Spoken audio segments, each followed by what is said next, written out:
SRC as a commission, Mr. Speaker,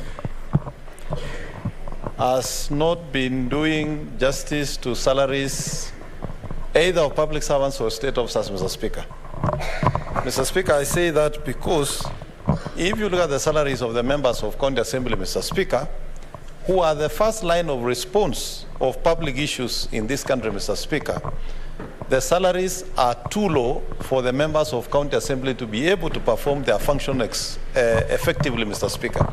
I say that, Mr. Speaker, because having served as a governor, Mr. Speaker, and realizing that this country, and in most parts of this country, the poverty levels are very high, a member of County Assembly, Mr. Speaker, on a single weekend will be handling not less than 10 Arambes, Mr. Speaker. And people should never tell us Arambes are not part of the functions of politicians, because these are needs of the populations we represent, Mr. Speaker.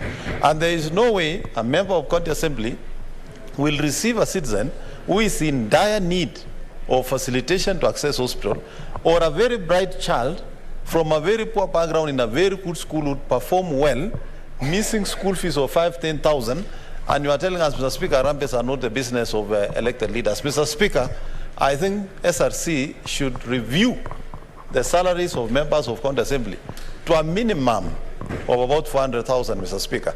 Mr. Speaker, the reduction of salaries of state officers by SRC while increasing their own salaries, Mr. Speaker, is in itself discriminatory.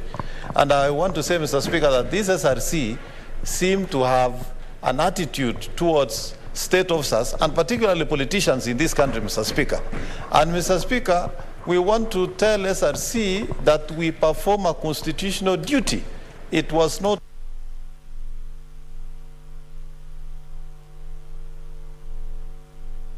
Give him 1 minute. Yes, Mr. Speaker, and the reason I say this, SRC in itself, Mr. Speaker, the functions they perform of salary review, the commissioners and the staff there don't actually do the job.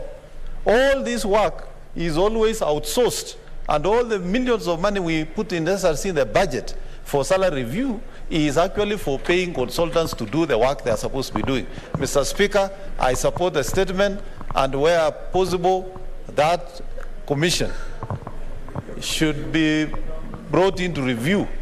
And there has been a lot of mess in public service, courtesy of SRC, Mr. Speaker. There is a serious need to rethink the role of SRC in this country, Mr. Speaker. Thank you.